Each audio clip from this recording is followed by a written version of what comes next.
Okay. Now, coming to the Companies and Other Matters Act 2004, which you will still have to create time to Google it and read further about it.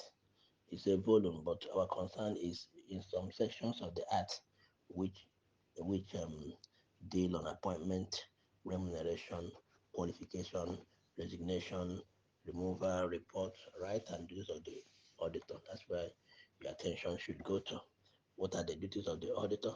The qualification, appointment first, remuneration, qualification, resignation, removal, report of the auditor. How should they go and to whom? Right, and duties of the auditor. The areas they report the CAMA 2004 deals with. Also, it deals also on liabilities of auditors for negligence. As when the auditor in doing his work is found negligent, what the liability that that faces him, or what is he going to be held liable for in case of negligence. Then the next area the CAMA 2004 this on is the issue of audit committee. You should know what audit committee is. Audit committee is a committee of the shareholders set up by the shareholders. The members are appointed by the shareholders. Their duty is to look at the internal management and management accounts and see whether they are in conformity. Again, look at the report of the external auditor to see whether it's presented true and fair view before the report comes to the shareholders. So these areas are the main areas of the CAMA 2004, which your attention should be drawn to. You should look at the appointment of the auditor, remuneration, qualification, resignation, removal of the auditor, his report, right, and duties of the auditor. These are the areas the CAMA concerns the auditor. The next area is liability of auditors for negligence in doing their work. If they happen to be negligent or didn't do their work well as defined by the professional and legal requirements, they can be held liable for negligence. The next one is the audit committee, which is the committee of the shareholders responsible for looking at the audit, it's an auditor's report to ensure that it's in conformity with or it is true and fair. Then no, that the auditor's report is in conformity with the state standard for the external audit, and also looking at the other internal matters of the entity. No, so these three areas are key. When we move further, we shall look at appointment of the auditor, which I know we have done that. Also done auditor's qualification, but I don't think we did remuneration of the auditor, resignation, removal. So we're going to still handle this thing as we move on. Then, but you also should bear in mind that the CAMA 2004 is undergoing amendment now. Um, there is an amendment of that CAMA which is supposed to be last year, but we need to find. You may have to Google and find. I think it has been signed by President Buhari as CAMA 2022 or 2021, which has some areas the areas amended in the old um, CAMA 2004. There are areas of amendment you will find in the new CAMA. Some of those areas include um, that the CAMA now may have to include permission to register a one-man company, unlike before. Companies were defined to have a minimum number of persons, but now the law to be amended to allow one man to register a company. The two is the, the definition of what is a small scale or small company. Now the new act now try to now specify that any company whose turnover is below 120 million can be seen as a small company, unlike before. Then and that one is for that kind of small company, there will be no there will be no need for external audit. There will be no need for annual general meeting. There will be no need for appointment of company secretary for those small companies. So if your company is now classified as small company, you don't need to now.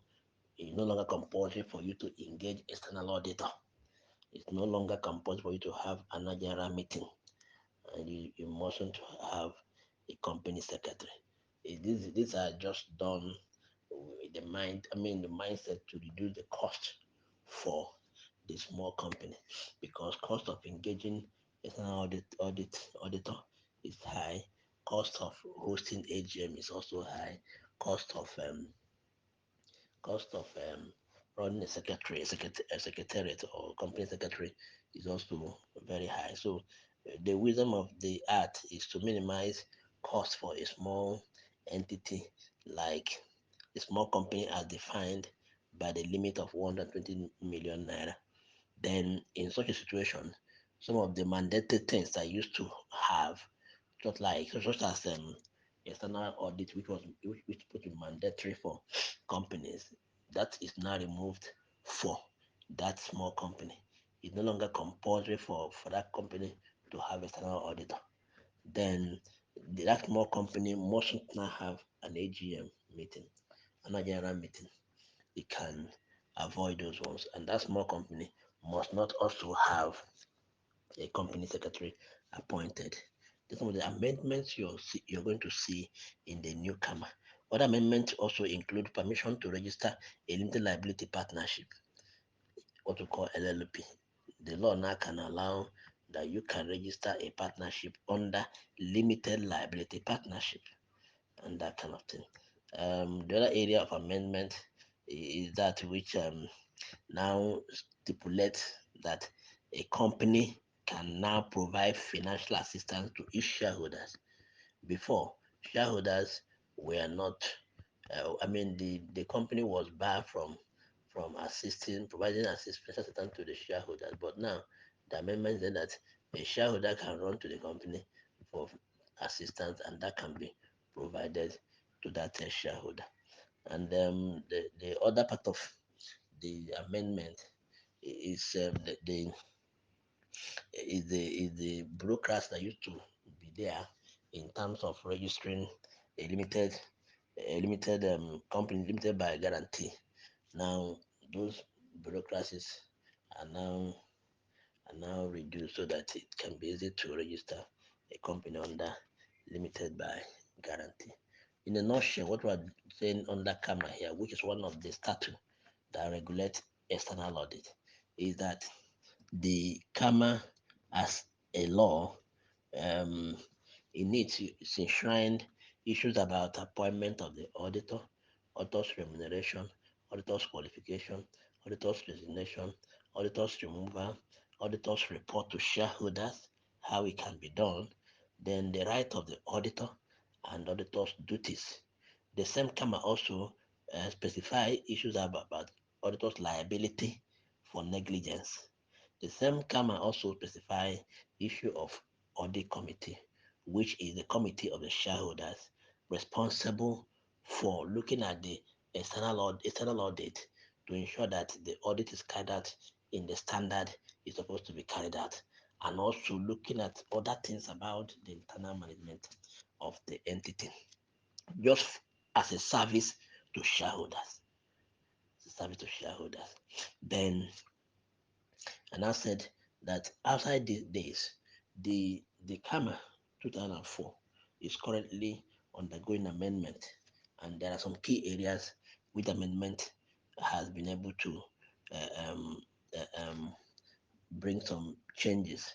I mean, some amendments in the CAMA um, in the current dispensation. Current dispensation include issues of registration of one man company. One man can now register a company. The new act now allow that. The new act also redefined criteria for seeing any company as small company or otherwise. Now, if the turnover of the company is less than 120 million, that company is therefore a small company. And once you're a small company, there are some compulsory things required for a company before a big company that is no longer compulsory for a small company, such as appointment of external auditor. You mustn't now have external auditor. It's no longer, it's now optional. Two, the company must not have annual general meeting. For a big company, you must have annual general meeting. For a small company now, it becomes optional. Then you mustn't also have company secretary. But for a big company, you must have a company secretary, which usually a seasoned lawyer that handles the communication and the correspondences of the company. Another area of amendment in the act is the area of permission to register a firm as limited liability partnership. If you are in your year two or year three, you may have done partnership now, and the forms of partnership. Now they come and now have an allowance or kind of allowed that you can register a firm as a limited liability partnership. Then another area of the CAMA which is amended is the area of a company providing financial assistance to a shareholder. Before, shareholders can't approach a company for assistance, but now the law seems to have a little way for that.